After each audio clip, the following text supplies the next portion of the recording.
Welcome to another episode of Cosmic Radio. I thank you so much for taking the time out of your busy schedule to meet me in my small corner of the universe as we commune in positivity and in light.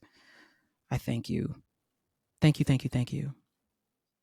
As per usual, we going to jump right into this baby. Um I'm feeling great because this is also my favorite month. I absolutely adore December just because of the simple fact of Christmas. I love this month because it's a love month, even more so than a simple Valentine's Day. This is like people care differently, people love differently, people think of each other differently around this time, and I appreciate that. And I wish that that was something that we did most of the time. So, yeah, I really love this month. So, it's beginning. So, I'm wearing my Santa hat every single day. I'm wearing my reindeer antlers every single day or whatever. You know what I mean? I just love this month. I love the joy it gives. Um, and yeah, but anyway. All right, y'all. We gonna jump right into it. Okay, let's begin. All right, let me begin by saying I never saw the play. I had an idea of what the story was about, but that was it. I really didn't know what to expect. I like Cynthia and Ariana, and I thought this would be entertaining to say the least. What I didn't know was that I would be in tears by the end of the movie. And when I say tears, I mean ugly cry. I mean weeping that I could barely talk. My friend and I, while we were watching, while we got to the end of the movie, we were consoling each other, like weeping, weeping. All right. Whoever casted Cynthia definitely had an intention and it landed, baby. Although being green, it told the tale of the black paradigm. Mm-hmm. Always helping and doing right by others, only to be looked at as the enemy, standing in the gap for others, only to be looked down upon, and simply trying to mind your business while becoming others' priority. The most beautiful aspect of this story is the strength being shown, even though everyone had so much to say about Elphaba. The way she owned her green was beautiful. The way she never let her pain show was tragic, though. The strength of the black woman. Being a black man who's also gay, I could relate to her struggle in a completely different way by connecting to the thing that made her different and being ridiculed because of it and or having to brave through it. How many times have I had to brave through it?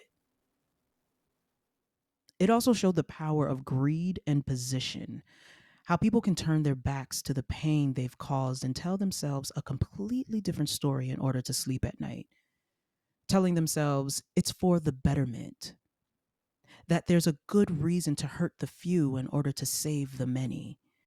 When there are other choices that could be made, but those choices have no profit or gain. What are we as humanity? What are we telling the ones that visit us from the skies to inspect us? Are we collectively letting them know we have purpose and reason? Or are we showing them that we can't be responsible for the gift we have been given? What are we as humanity? Who are you? Would you have chosen position or love?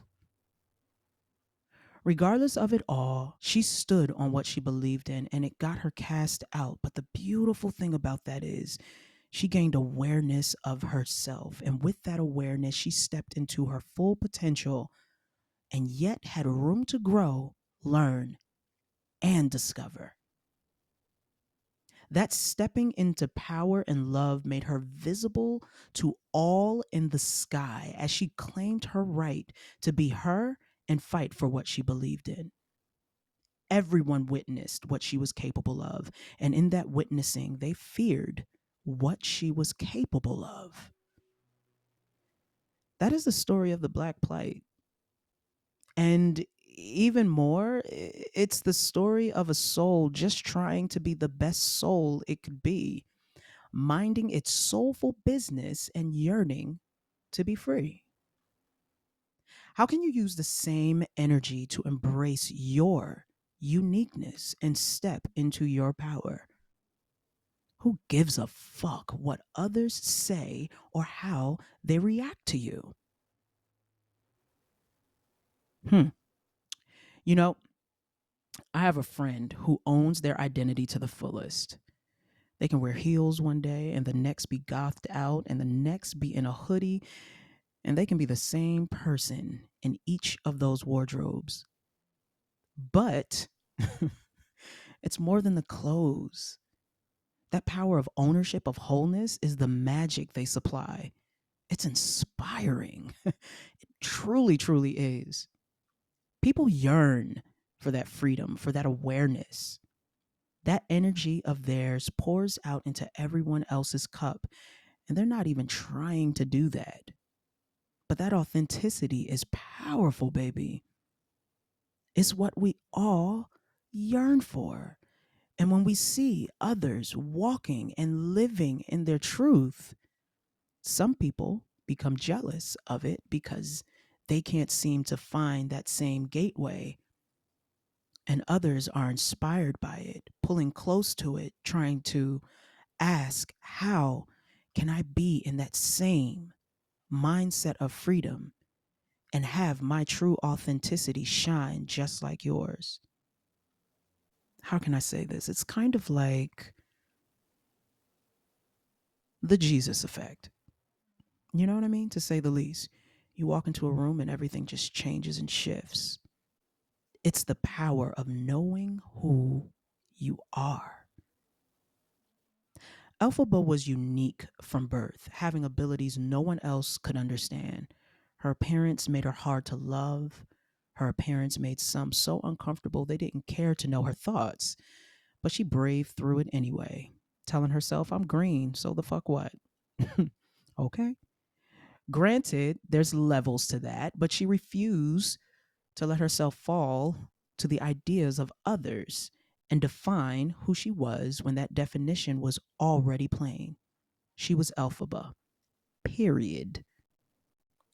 Just as you are who you are. Say your name and say it boldly.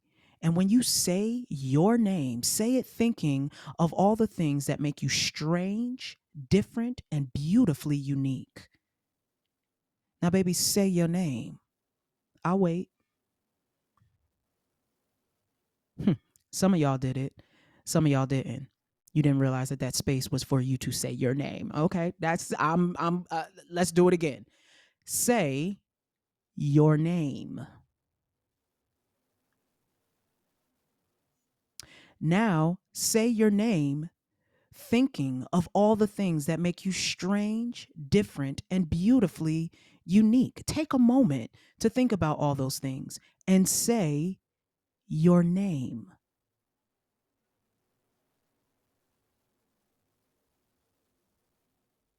Give yourself permission to be your full self with no doubts or regrets. Be beautifully you. And if people label you wicked, so be it. So many others in your shoes were called worse. Defy gravity and fly, baby. When I tell you this movie touched me in its uniqueness, in its connectivity to my own struggle to simply be true, man, I'm in such a good space where I feel I can fly. You know what? As a matter of fact, I'm already soaring. I felt so bad for her struggle, but yet I celebrate her. And yet, through it all, she inspired even still, even through her struggle. because she was resilient. She kept going. She kept being Elphaba and everything that made her Elphaba. So shut out the world, listen to the voice within, and defy gravity. Fly and be wicked.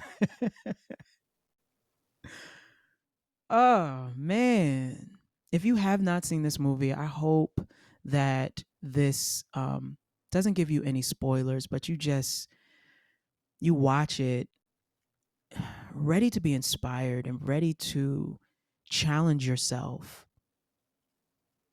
to be the authentic version of yourself, to be the true version of yourself, and allowing your soul to take the lead and guide you through this thing called life. All right, y'all. That is all I got. Okay? If you're listening to your headphones, I hope that tea did not affect your ears. All right, everybody. Remember to check the show notes for the journal prompt. Again, I will leave the link for the affirmations. So if anybody wants to purchase the affirmation wallpapers, that will be there. And lastly, follow your art. Over and out. Thank you so much for tuning into Cosmic Radio. Your presence here means the universe to us. If you enjoyed this episode, and I hope you did, please leave us a 5-star review. And if you feel inspired, share this episode with a fellow creative. Let's build this cosmic community one episode at a time. And now, I close with this. It only takes one decision to raise your frequency. Ask yourself, who do I choose to be? Oh, and one last thing. Follow your art. Yours in shadows and in starlight. LH.